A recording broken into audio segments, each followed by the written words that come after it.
耐冇跟新漫旅遊系列啦。上年呢，我裸辭之後就同另一半去咗歐洲小國斯洛文尼亞 honeymoon。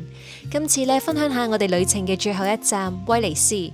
威尼斯呢係一個消費相當之高嘅城市，究竟點樣喺有限嘅條件住得好、食得好之餘，仲可以創造出屬於自己嘅幸福感呢？今集呢，同大家講下我哋點樣用比較低嘅成本漫遊威尼斯，仲分享呢5個威尼斯慳錢嘅攻略，同埋一啲隱藏嘅打卡景點，可以遠離人群之餘，玩得開心又清心。第一個慳錢嘅秘訣呢，就係要知道威尼斯有邊幾日要收取入城費，盡量避開呢一啲日子。其實威尼斯由2024年開始就已經向每一位旅客收取入城費5至10歐，而收取入城費嘅時段呢，通常都係4至7月嘅旺季啦，入邊嘅星期6日同埋公眾假期。只要避開呢啲日子同埋時間，就可以呢唔使俾入城費噶啦。2個人嘅話慳咗呢接近20歐啊，已經呢相等於一餐晏晝飯嘅價錢啊。另外呢，去威尼斯玩，交通費都係一個比較大嘅開支。不過呢，有一個好消息俾29歲或者以下嘅朋友，你哋呢可以用6歐買一張叫做 Rolling Venice 嘅青年卡，買呢張卡呢就可以用優惠價錢購買水上巴士通行證。威尼斯嘅 ACTV 3日 Waterbus 通行證原價係要45歐，但你買咗 Rolling Venice 青年卡之後，就可以用27歐嘅優惠價買到。青年卡呢同埋3日 Waterbus 通行證加埋總共33歐，同原價相比慳咗12歐啊！上年呢，我去威尼斯嘅時候仲係29歲，職員呢，佢睇到我嘅 passport 呢，同我講 Congratulations， 恭喜我仲可以買到青年卡，所以呢，去威尼斯早去早享受啊！威尼斯本島嘅住宿呢，一般呢就比較昂貴，最基本呢都要超過1200蚊港紙。同樣嘅價錢，你喺威尼斯嘅外島，好似 Burano 彩色島或者麗都，都可以住到成間屋啊！我哋呢揀咗位於彩色島海邊嘅 Airbnb Tiffany Gold， 成間屋嘅租金呢大約1200蚊至到1300蚊港紙一晚啦。我哋呢成個旅程最中意呢一間 B&B。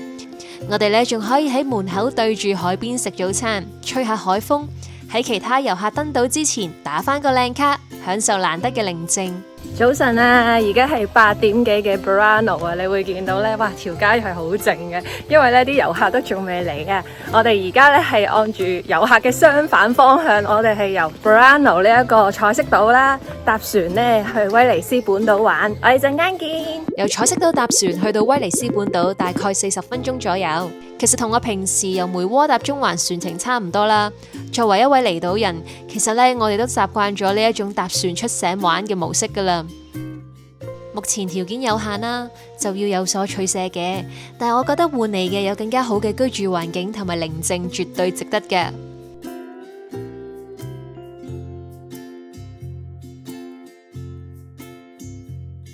我哋而家嚟到威尼斯嘅主島啦，咁其實喺威尼斯度行呢，就佢有好多啲小巷，你就可以不停咁樣捐窿捐啊，不停咁樣行嚟行去。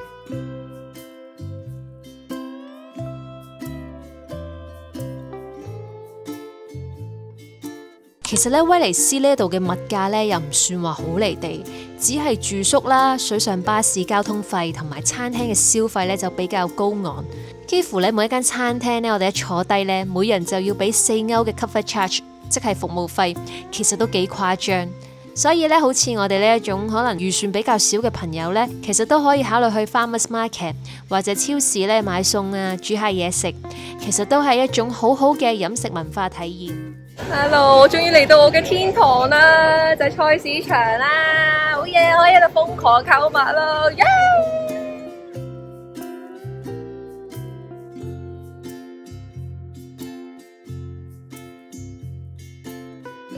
除咗自己煮之外呢，其實都可以考慮下掃街。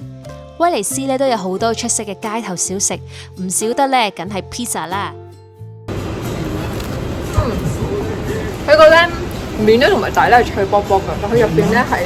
好軟熟啊，好特別啊！佢呢個 texture， 佢呢個質感。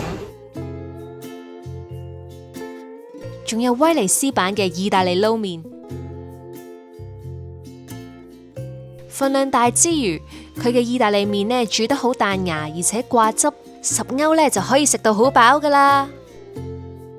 大家諗起威尼斯，一定聯想到大運河同埋貢多拉，一邊聽船夫唱歌，一邊欣賞大運河嘅美景。不過包一架貢多拉半個鐘，最平呢都要80歐啊！其實欣賞大運河嘅靚景唔一定要坐貢多拉嘅，坐水上巴士1號或者2號路線都可以欣賞到大運河嘅景色。作為一位咧經常要搭船嘅朋友仔，我想話俾大家知，要欣賞到船外嘅風景，一定要坐室外嘅後座位置，就可以欣賞到180度無遮蓋，勁有電影感嘅壯麗景色，絕對係一個 VIP 位啊！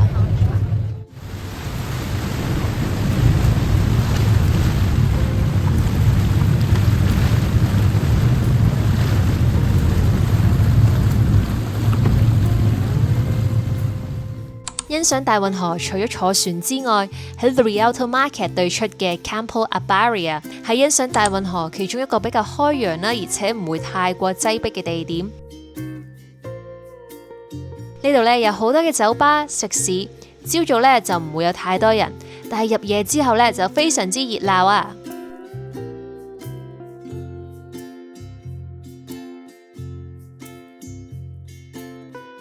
大運河其中一個一定要去嘅景點呢，就係里亞爾托橋，係威尼斯4座橫跨大運河嘅橋其中之一，亦都係呢最古老嘅一座橋，屬於文藝復興風格。如果呢想同呢一條橋影相，我建議沿住 Campo Abbaria 嘅空地向前行，嗰度呢有一條窄嘅小路呢，可以去到橋底。呢個位置呢，其實真係都幾隱蔽，所以亦都唔係太多人啦，亦都係同大橋打卡嘅最佳嘅位置。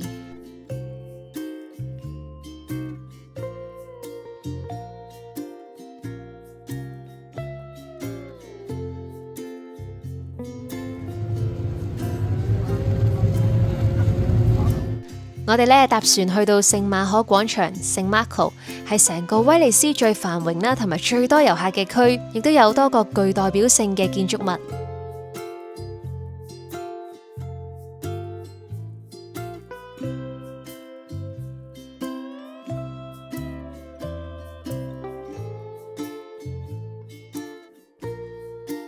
我哋開始轉移陣地，沿住呢威尼斯錯綜複雜嘅小路，去位於威尼斯小巷嘅一間書店。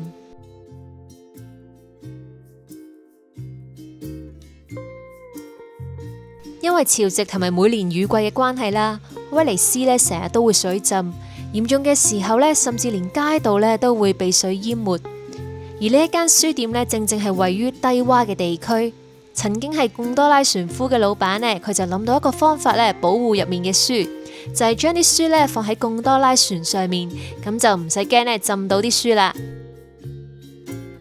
喺書店嘅後面呢，其實有一面好巨大嘅書牆，係由舊書啦或者啲浸過水嘅書籍堆砌成嘅一座小小嘅樓梯。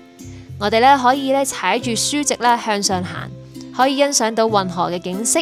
其實都係一個幾有趣嘅體驗嚟㗎。好多時呢，我哋面對氣候變化嘅問題，都會束手無策。好欣賞老闆佢可以用幽默同埋創意嘅方法應對氣候帶嚟嘅挑戰。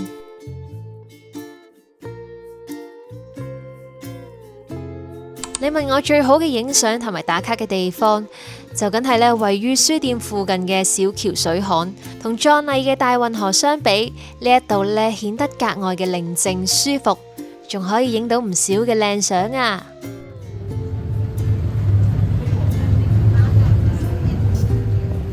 喺威尼斯呢一度，我睇到氣候變化嘅痕跡。呢度好多嘅建築物最低嗰一層呢已經密封晒，唔再住任何人，提醒住我哋呢個夢幻水都其實面對緊氣候變化嘅挑戰。但正如書店佢可以諗到用貢多拉保護啲書，我睇到呢威尼斯人佢用創意啦同埋幽默嘅方式喺逆境入邊呢揾到出路。呢次嘅旅程教曉我，無論大環境點樣變，只要我哋改變心態，好好利用有限嘅資源，都可以呢走出自己嘅路，創造出屬於自己嘅幸福，活得精彩。如果大家中意威尼斯漫遊呢一集呢，記得 like 啦同埋訂閱。如果有機會慢活旅遊，大家想去邊度呢？大家不妨話俾我知啊！